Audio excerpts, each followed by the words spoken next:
Well, hello and welcome to the webinar. We had a little technical difficulty, I guess, just sort of the way things are going these days. So hopefully everyone was able to get connected.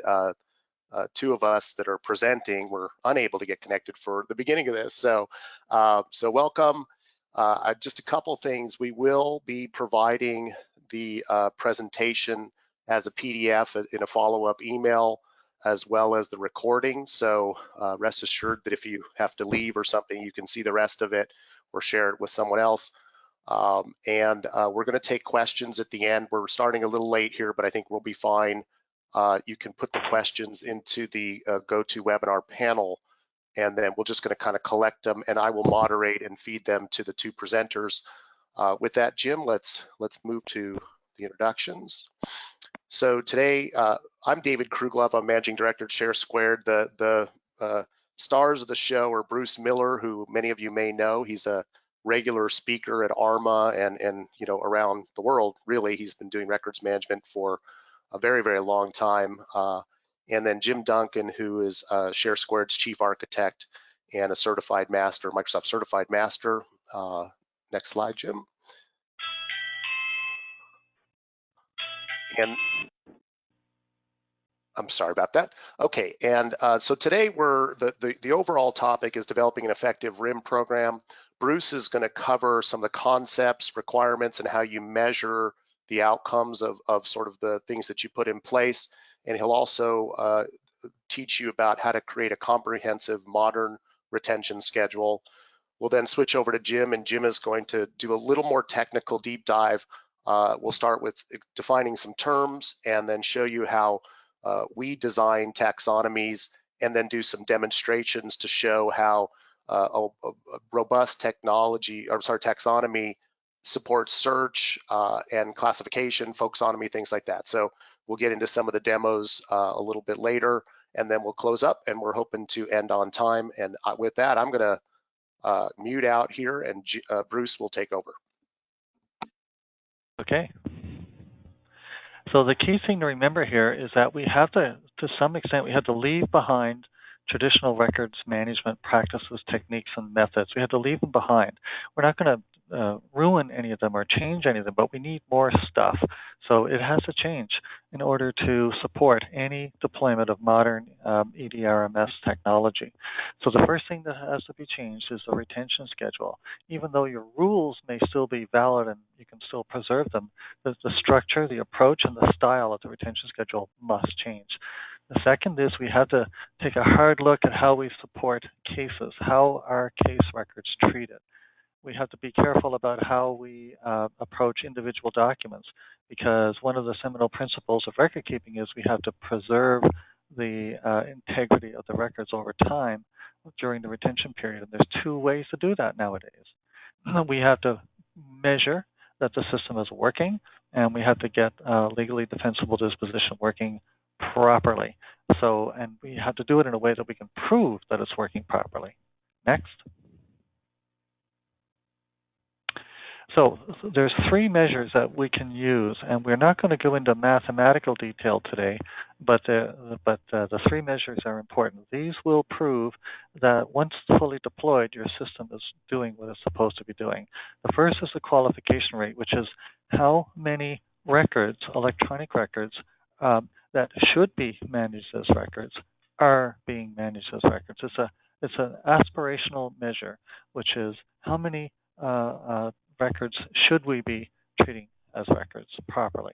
The second one is a declaration rate, which is of those in the first bullet that we should have under management control, records control, how many do we? So in other words, if in bullet one we measured that we should have 3,000 emails or 3,000 records a day under records management, and we're only getting 1,500, then that's a 50% rate. So the declaration rate is what is actually achieved based on what should be achieved in the first measure. The third one is very, very important, and that is of the records that we do have under control, what percentage of those are known and can be mathematically proven to be accurately classified. So if a record says, I'm about training course ABC, but it's about training course DEF. It's inaccurately classified. So we've got to be able to measure what is that classification accuracy rate. Next. So what we're going to do is look a little deeper at each of the measures and move on. So the first thing you need to know is that there are two streams of inbound electronic records. One is email and one is non-email. So the non-email stream we call direct, but the email stream is what percentage of each 100 emails that we believe meets the legal criteria of a record. And there's a number of ways to sample that. We won't be getting into it, but we found with experience it's typically around 5%. Now there's a bunch of factors that make that vary a bit, but if you look at that hypothetical gauge on the right, you'll see that 5 is in the middle. So 5%, if that's your appropriate number, we can measure that. Next. Now, direct documents are all the documents that are not email, and those are the ones that we create, download, or work with. And generally, it's almost everything.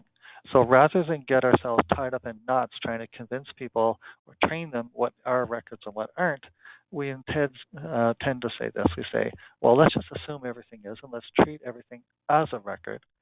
And if we're wrong on a small portion of them, who really cares? Better to be over-managed than under-managed. So that turns out to be a far better stance to take. So the second measure of the qualification rate, the second stream, are the direct documents. So it's the same measurement, which is qualification rate, which is how many documents should we be managing as records. So the first stream is email, which turns out to be 5%. The second is direct, which turns out to be essentially 100%. Next. So again, here's an example. So if we have, let's say we have emails that were 4 out of every emails that were declared, or of all the emails, we believe that 5 should have been declared, but 4 were, then that means the declaration rate is 80%. So 80% of what we expected, or 4 out of every 5, were actually declared as records. Next. The beauty of an EDRMS system is that you have these numbers at your fingertips. They're easy to measure, either by hand or with a report. Here's another in the direct stream. We know that 9 out of every 10 documents that were put into the system were actually treated as records. They had management control applied to them. So that's a 90% declaration rate. Next. So this is the one that you got to pay close attention to. Suppose for a minute that you have 1,000 users, 100 inbound emails per day. Then the magic number turns out to be 6. What's a magic number? It's 5% declaration rate on that email is 5 per user per day. 1 document per user per day on average. If you multiply that by 220 working days a year, you end up with roughly 2.3 million documents per year. So now that you've got them, are they correctly classified? So it turns out that a safe percentage is 85%. If 85% or more of your digital records are known and can be proven to be accurately classified, then you're safe. You should be generally safe in most courts. If you're below that number, you're in troubled territory because you can easily be questioned about it, okay?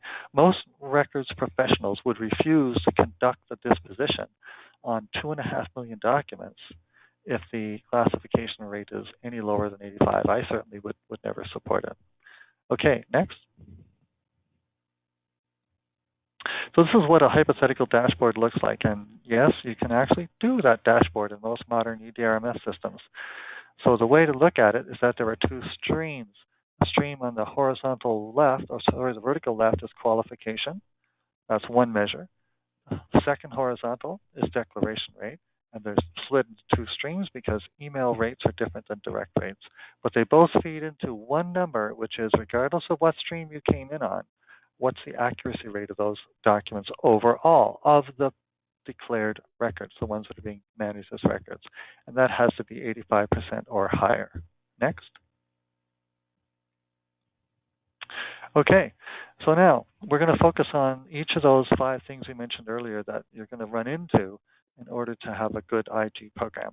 So the first one is the retention schedule, which is pretty important because the retention schedule truly drives everything downstream from it.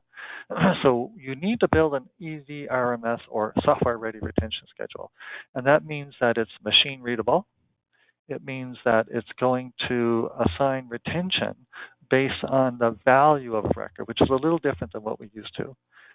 You're going to have something called multiple retention rules per category. Many retention schedules for many decades have not all supported that, but now we do. We're going to be careful about how we do cases, and all of this is necessary to support fully automated record keeping. It's my personal belief, and I think it's been borne out by many live projects, that we can't engage end users in records management. So let me just repeat that. We cannot engage end users in records management. It hasn't worked for me. I've never seen it work, and I don't ever expect to see it work. Therefore, the only thing I've ever encountered in my career that's worked is take the record keeping away from the users and put it in the background. That's what I call RBR, rules-based record keeping, or 100% automated record keeping. So that's where we're headed with this. So the idea here is the retention schedule has to be modified in order to support that. And we're also going to allow something known as end user override, which we'll get to in a minute. Next. Okay, so such a retention schedule must be in a spreadsheet. It must be. No more Word documents, no more PDFs, because again, you need it to be machine readable. Next, it has very explicit case structure. It's going to have some interesting new retention types, and it's going to have multiple retention rules per category. And it'll have 2 species of retention periods. The good old-fashioned one, which is the official one, but it'll also have a new one called the business retention. Next. Welcome to an actual page out of an actual retention schedule. I don't know when this was created, but I'm guessing by the type font it was in the 70s at most. This is what a really old municipal retention schedule looks like. And it's a real one, and it's in real live use in one of my clients. Next. This is where we need to go. This is what that same retention schedule would look like if it was converted to a software-ready one. It can be the same retention schedule, but it now has 3 distinct structures to it. It has the actual categories or the retention rules. It has a treatment of the cases, which of those records that fall under case categories, and it has multiple retention rules for some of the categories. So those are 3 different sections of the final form spreadsheet. Next. So here's what we're going to do. We're going to do 5 things to an ordinary retention schedule to make it software ready. These are the 5. We'll go through them one at a time. Next. So the first one is we're going to allow multiple retention rules. So the software, which is downstream of the retention schedule, allows for that. What we now have to do is we have to back up and think about our retention schedule and say, yeah, you're right. Sometimes we do need them. So you have to spell it out explicitly in the schedule. So here are 4 examples of real live U.S. and Canadian categories or activities that must have a condition that says, if this condition is met, then apply a different retention period. A classic example is meetings of committee meetings and most meetings. If there are formal minutes and agenda, then generally those are kept permanently. But the rest of the documents about that meeting, such as logistics, planning, presentations, or whatever, they don't need to be kept permanently. So that right there is a difference in retention rules for a given activity. Those are case records. So each meeting is a case of related records, which in turn has multiple retention rules. Next. So here is a little deeper examples. For instance, the PII, Personally Identifiable Information, Limitations Act from Canada.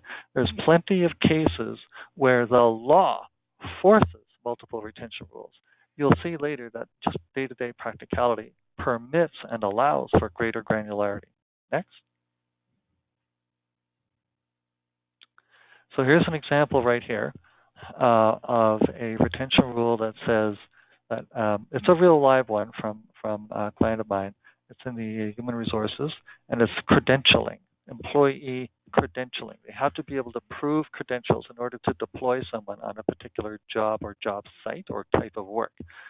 So the rules are, if the credential expires, then 2 years after the credential has expired, you can destroy these records. However, if the document or the credential is related to hazardous material, then it's a much longer retention. And if they happen to be working for fire or EMS in the case of the municipality, then it's yet another retention period. So if you look below there, this is an example. In the column called metadata under document, you'll see 1, 2, 3, 4 different metadata fields that are will be used by the software in order to figure out which of those 3 rules apply. So for this one category, which is credentialing, we need 3 different rules, and it's up to us to spell out what those rules are so the software can act on them. Next. So this is new. I've never seen this previous to electronic records, so I'm claiming, right or wrongly, that I think this is unique to electronic record keeping. What we can say here is that some activities, which are translated to categories in the retention schedule, have what I call the 2 V's, high volume and rich variety. You can end up with, like a project, for example, engineering projects in particular. Let's build a bridge, $5 million, what am I saying, $50 million, 10 engineers working on it, all kinds of licensing, contractors involved. You're going to end up with thousands, if not tens of thousands of documents. So if you forget records for a moment, then that's a lot of records in one place in any modern document management system.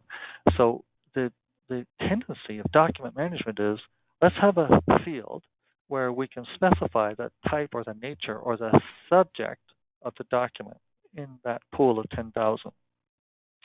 So when we ask those people, they'll say, well, yeah, we have contracts, we have contract drafts, we have signed versions of contracts, we have logistics, we have project management, etc. So they're going to need that for retrieval purposes in the document management anyway. So if they have that, then let's take advantage of that to assign retention on each of those doc types. Next. So here's an actual example. Here we have plan vendors, and this happens to come from human resources. The plan being referred to here are benefit plans. So here, the users tell us that they have 1, 2, 3, 4, 5, 6, 7, 8 different types of documents that they care about that they're going to use for retrieval. So all's good. They enjoy the retrieval experience, have a better, richer retrieval experience. But because they're doing that, we can now go in and we can say, well, wait a minute. What's the value of each of these documents? And if you look to the right here, you can see that that we can say, well, drafts of contracts, we can keep them for 2 years and get rid of them. But if it's a final form, we might not keep it. We might wish to keep it permanently. So if you look up top, it says contracts executed, which are the versions that are signed. It's the termination date of the plan plus another 10 years. That's a pretty drastic retention schedule. Whereas if it's a draft, we keep it for 2 years. And if that's a 10-year contract, it won't even survive the length of the contract. It'll be gone after 2 years of time. So this is what I call value-based retention. Next. Here's another characteristic of a modern software-ready retention schedule. It's how do we deal with published documents? Suppose, for example, we have a policy or a engineering specification or guideline. Policy is the easiest to understand, I think. So a policy will be in effect. How long is it in effect? Well, it's in effect until it's been superseded. So we need to have a mechanism whereby the system can tell which policy, when you create a policy, there can be hundreds of drafts supporting documents. Which one is in effect? Which is the policy? So you need a metadata field to say, we know, we can tell which one that is. And then when it's been superseded, so you need another field to say, when was it superseded? And that translates to another field on the original document, which is now superseded, to say when it became superseded. And the newer one has a field when called in effect date or similar. Next. So again, the software needs to know of the 1,000 documents in this policy category, which is the one that was given wings and set free, which is the one that people are listening to, which is the single document that was published. So we need to know that, because that is going to have a different retention period than the one that was not. Next. So I'm sure some of you have heard of this before, which is, I don't really care what the retention schedule says, but for some reason, I need to keep this one permanently. It's usually a CYA factor. There could be danger here. It could be something we think could trigger or result in litigation in the future. Either way, the business owner is worried. They're worried about it. And it could be another reason. It could be, this is such a valuable document that I want the next generation of workers in this company to learn from it. I don't want to repeat this work. This is so important. Whatever the value, whatever the reason, some of my clients say, I need to override the retention schedule and I need to keep this one much longer. So we give them that. I call it the magic wand. So if you look at the red line at the bottom, it says, if critical equals yes, retention equals permanent. That means that if they take a metadata field called critical and they set it from no to yes, we'll boost up the retention, i.e. an override. Next.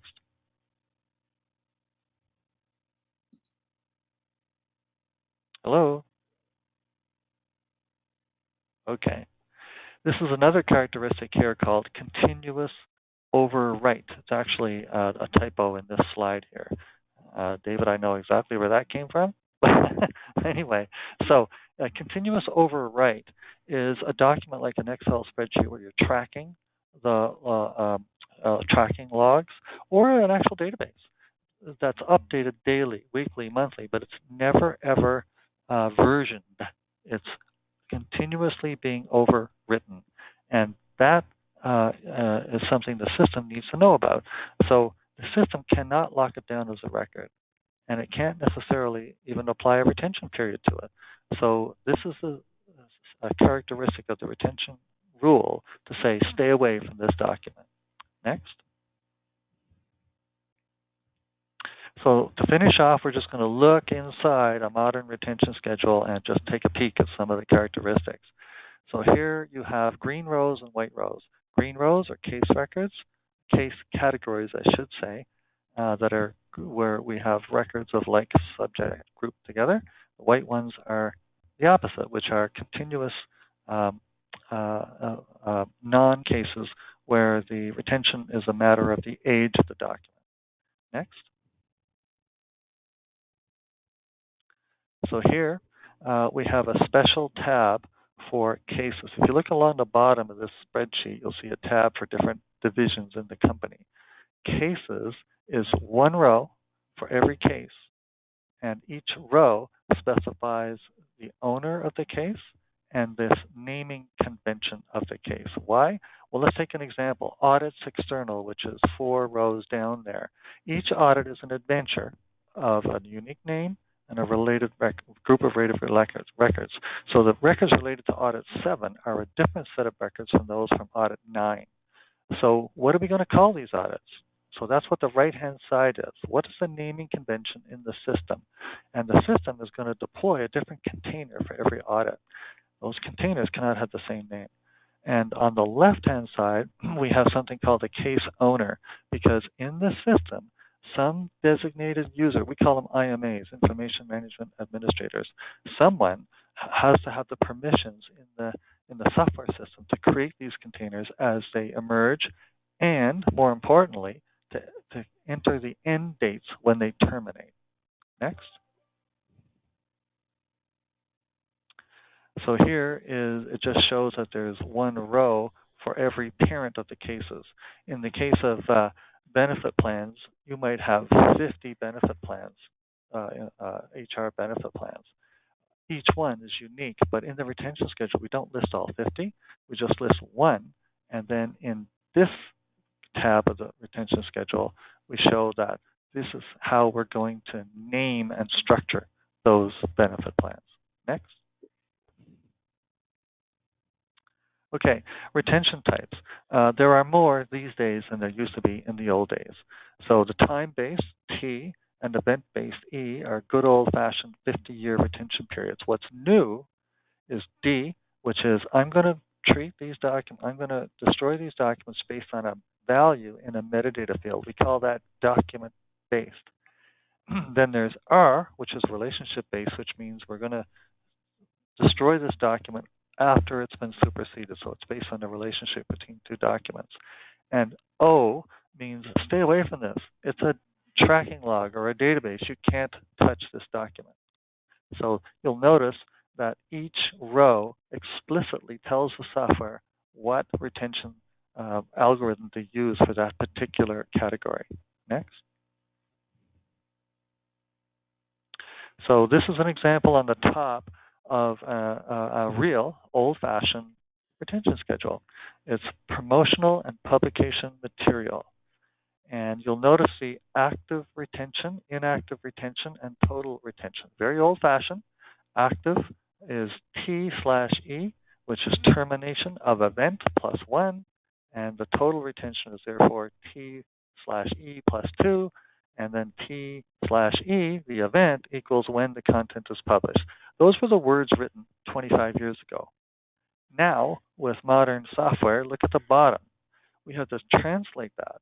In the old days, a records manager, a professional, looked at a box of paper and they found out via telephone or whatever when that content was published.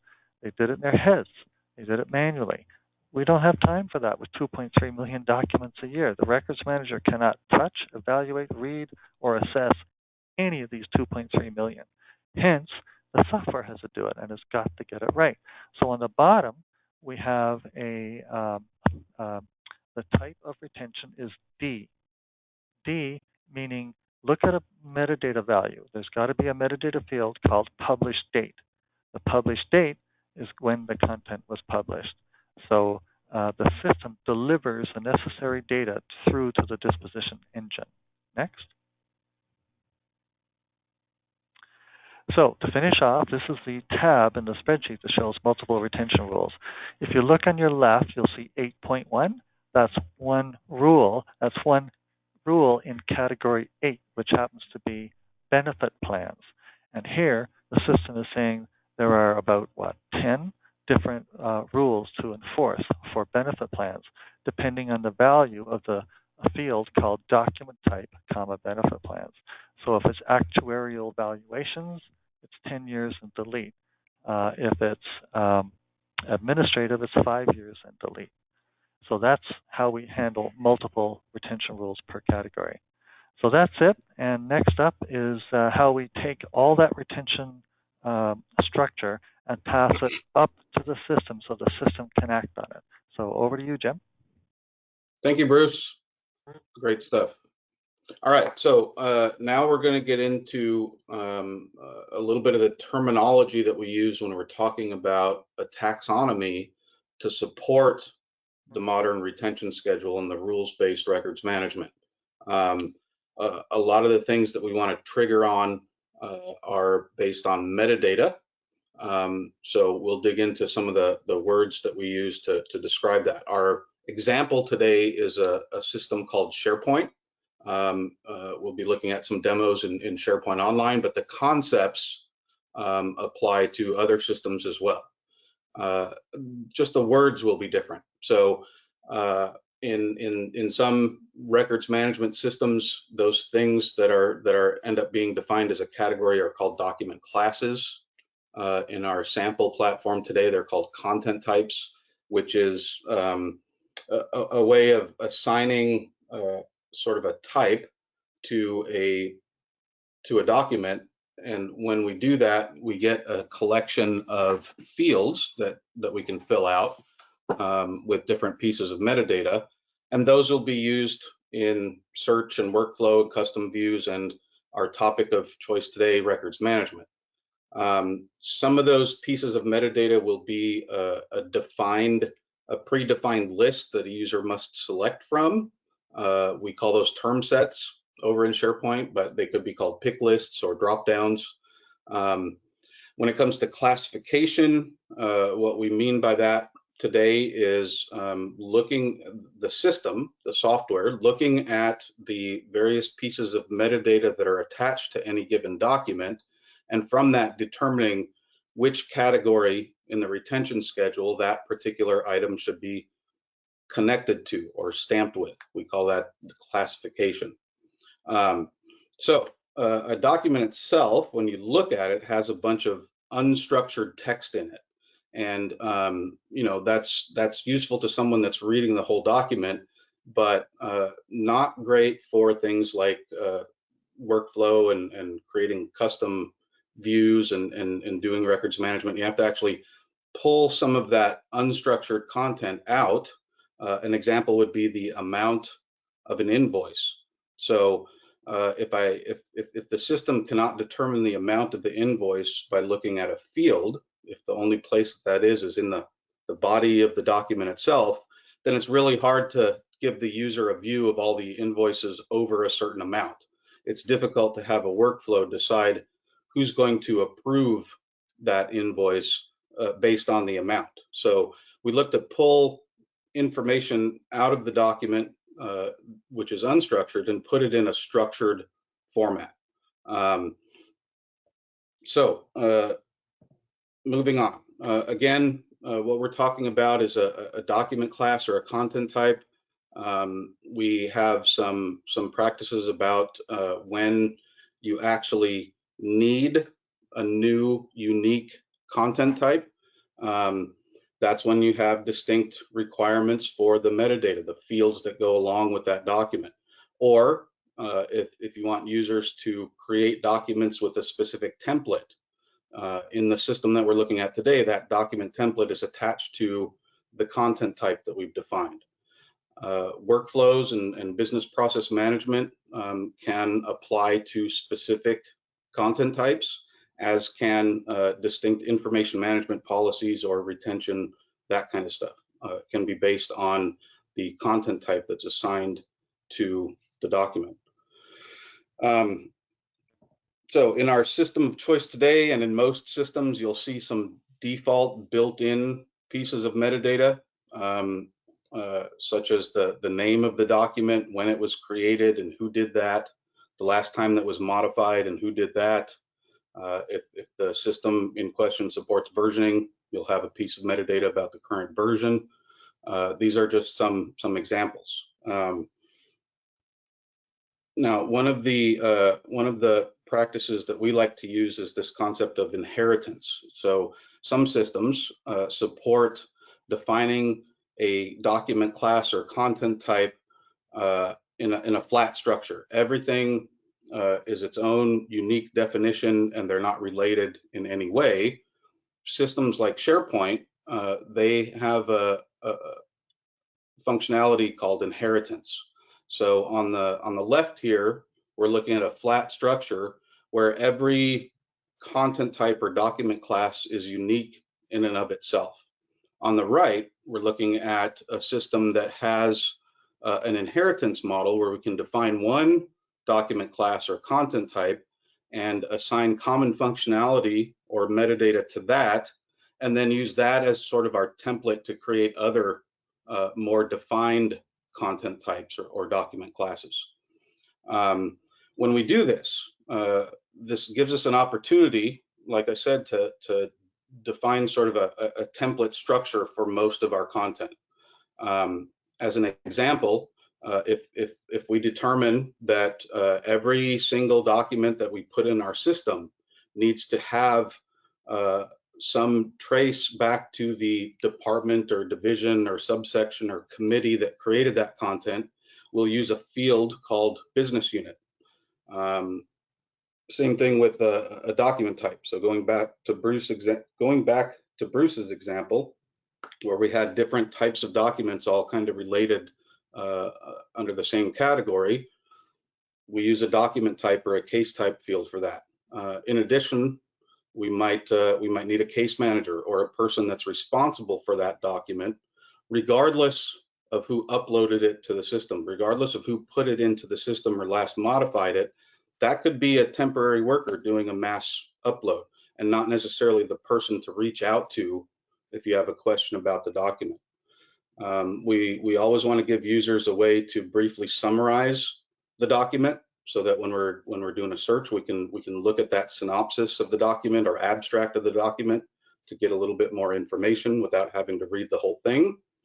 And then again, most systems maintain their own built-in created date and modified date, but that might not be the date that we want to trigger our retention off of. So we include in that base content type a field called true document date. And that means that every other piece of information we put into the system and assign a content type that inherits from our base content type will automatically include that field and all of these fields that we call global columns.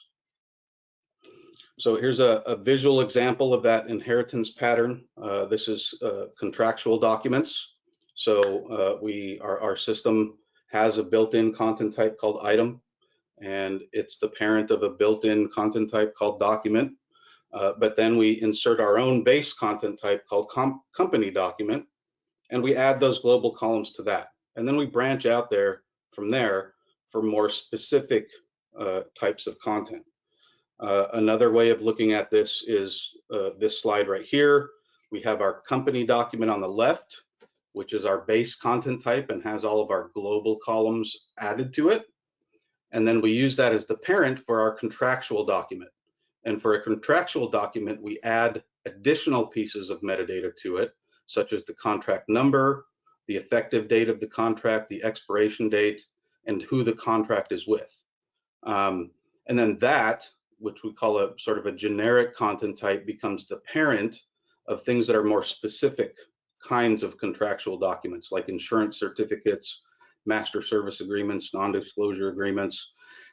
And for those, we use custom templates so that when a user creates a new master services agreement, rather than copying the last one that they did, they just create a new one using a template and assign the metadata to that. And as we implement this inheritance model, we're inheriting all of the functionality that's defined by the parent. And here's an example of what those extra columns for a generic content type called contractual document might look like. We've got the contract number, the effective date, the expiration date, and the counterparty, what type of data, and where we're going to be using them in the system. When we do this kind of thing, we like when we build a taxonomy, we want to be we don't want to be over exhaustive. We don't want to ask the users for so much metadata that they just kind of give up. So we use what we call the minimum effective dose. And to effectively manage records, we only really need some key pieces of information. We need a date of some sort from which to calculate the retention. Typically, that's true document date, but for contracts, it might be the expiration date. For documents related to employees, it could be the employee hire date.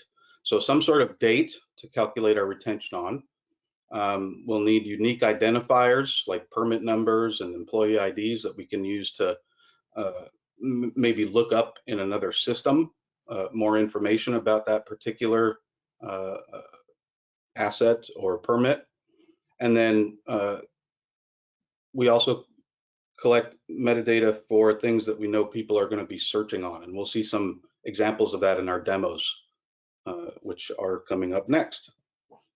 So we're going to look at how in our system of choice today, or sample system SharePoint, how search becomes a better process when you have a good taxonomy in place.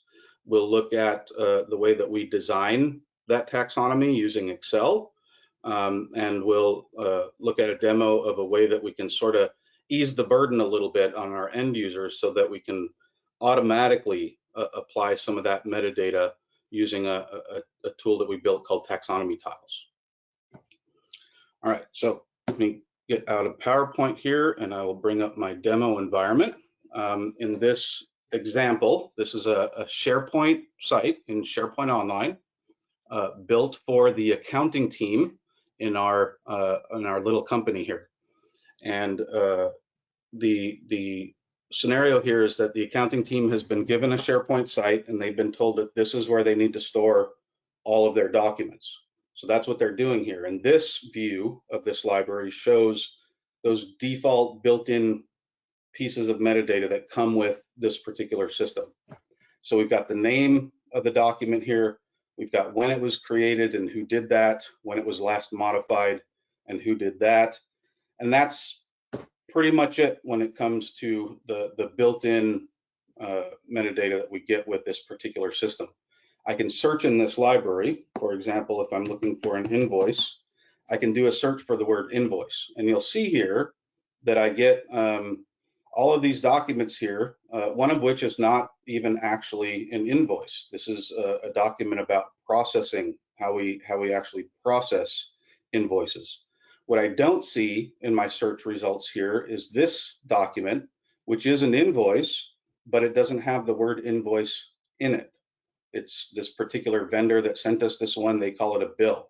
So my search isn't really giving me the results that I want. It's giving me an extra thing that's not an invoice, and it's not giving me that document that actually is an invoice, just because the word doesn't appear in it. So this is all based on the contents of the document itself. If we switch here to another view, we've got this new scenario here where we've actually done a little bit of taxonomy work and we've added some distinct columns to this document library. So now the due date of that particular invoice has been sort of pulled out of the document and set as a distinct field, and the amount and the number. So now I can do things like sorting by older invoices to newer invoices, something that I couldn't do on anything but the created date and modified date. Now I can do it by the actual due date of the invoice. When I do my search, and I search for the word invoice, again, with just the built-in metadata, I don't get a lot of choices here. I've got that invoice processing document. I've got a couple of invoices. I don't have the one that was called bill. I've got a bunch of extra web pages and stuff here. Not a super great experience. Now I can refine. So if I know that the invoice that I'm looking for came in as a PDF, I can click on that. And if I know who the author was, I could refine by that. But still, it's not going to give me that specific invoice that I'm looking for.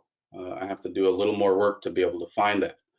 When we switch over to a search experience where we have done some metadata stuff, you'll see that that now I've assigned a content type. So now I can quickly refine by content types that actually are invoices, and that gets me the results that I'm looking for. Taking it a step further, we can pull all that extra promoted metadata out into refiners over here on the left.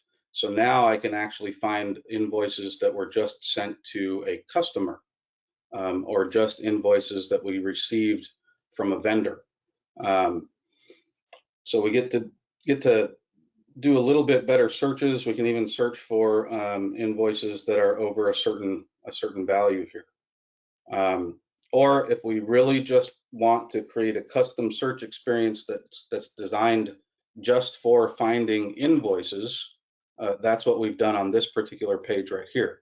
So any result that I get in a search that I do from this page is automatically going to be an invoice. I know it's an invoice because this search is limited to results where the content type is equal to invoice.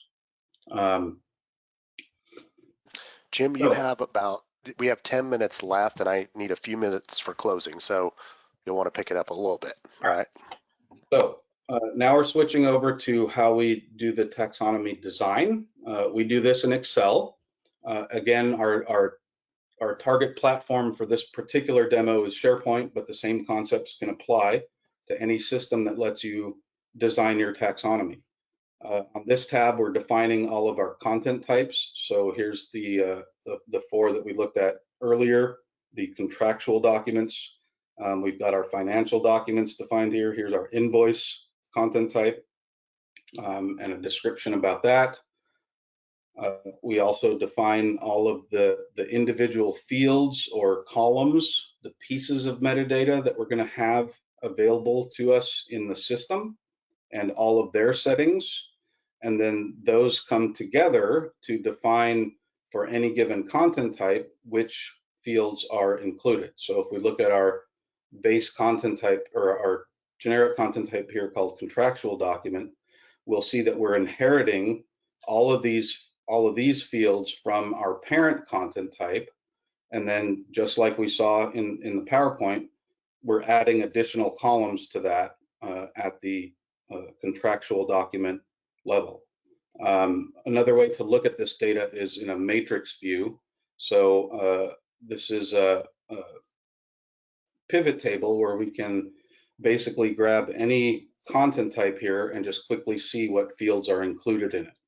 And when we step back a little bit, we can see patterns in how the different fields or pieces of metadata are being used, those are the columns, are being used in each content type. And we start to see a nice little pattern here of inheriting metadata across common sets of documents. So just looking at this, I can tell that they all are related in some way. All of these 3 are related. Do we have enough time left for taxonomy tiles, David? Yeah, for sure. We got about 8 minutes, and I just need a couple at the end. Okay. All right. So we're going to switch over to our information technology team, specifically solution delivery team. Nope. The overall information technology team. Here we go. So getting users to go to the right place to upload a specific kind of document and add the correct metadata to it and select the correct content type can be a bit challenging. So here's an example of a set of tiles that we've created that a user can drop documents onto to automatically apply a collection of or specific taxonomy to those documents. So if we take some sample documents here, let's just grab a file here.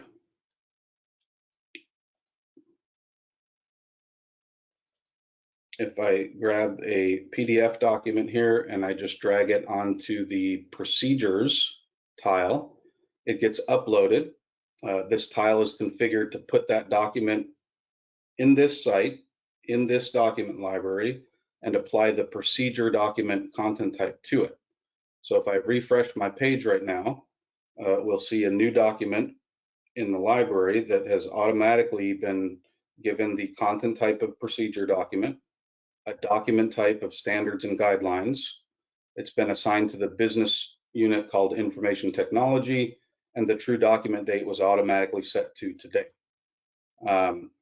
Whereas if I take a different document, let's grab an Excel file and we'll drop it on change requests as an example. That one gets uploaded and it'll get assigned to a content type called change request. It'll have a different document type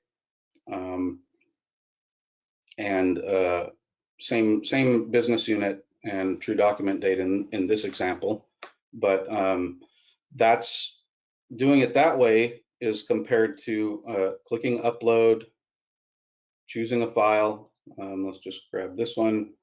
And then once the file is uploaded, having to go in and manually open up the details panel, choose which content type it should be, and set all this metadata by hand. So the tiles let us pre-configure what values should be put into these forms for any given documents that are dropped on that particular tile. So it's just a quick and easy way to sort of reduce the friction that users have filling out all that metadata. We can pre-populate it for them just by telling them to drop it on this particular tile.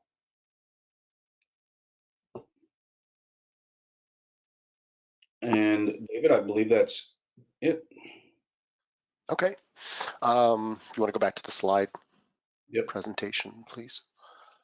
And we'll close out. So we don't have any questions. If you want to enter a question, you can do it on the panel in GoToWebinar. We'll try to answer them before we complete. And if we don't, then what we did last time is email the answers, the questions and answers out to everyone alongside the recording and the presentation. So we will be following up with that as quickly as we can. This is just a slide about ShareSquared. I'm not going to read it to you. You'll have it in the presentation that we put out. But our focus is SharePoint and Office 365. We've become very good at records management, and that's why we're presenting with Bruce today. Bruce, of course, is sort of the, one of the very well-known people in that space, and we trained under Bruce. So we do have a 4-part webinar series. Jim, next slide, please. That it was in, oh, I'm sorry. This is customers that we've worked with recently, very broad set of industries, a lot of government, and then there's some real estate and energy and all kinds of organizations there. Next, please, Jim. And then, as I was saying, we have some webinars coming up. We just added one on remote project delivery. We've been delivering projects for over a decade remotely using tools like modern Microsoft Teams. We use Project Online for project management. We have cloud-based portals that we create for each project. So if you want to learn about that, the next email out, hopefully tomorrow, we'll have a link to register for that. And then we'll be continuing this EDRMS or records management series, talking about why you might want to, or what's possible for managing records in SharePoint and Office 365. We'll talk about what's good and what's not so good, what the Gartner says and things like that. And then we'll have the next one will be on managing records across multiple repositories, so SharePoint file shares, OpenText FileNet from a single dashboard and using an application from Gimel, and then managing email records is the last of the series. And then next slide, please, Jim. So just a recap of what we covered, we were a little short on time. We had some technical difficulties. I apologize for that. I'm glad you were all able to join. We talked about how to create an effective RIM program, some of the requirements and how you measure its efficacy. We talked, Bruce talked about how to build a comprehensive modern retention schedule. And then Jim shared some information about taxonomy terminology, design, and what we call the minimum effective dose. If you want to get in touch with Bruce, we got his information on there. And again, you'll get this in an email follow-up. And if this is David speaking now, if you want to get in touch with us, if you want a private demo for your team or your company, certainly we'd be happy to do that, or anything. If you have questions that come up after the fact, you can email those to us. And with that, there are still no questions. So we're going to close for today. Be well and be safe out there. We appreciate you joining, and thank you.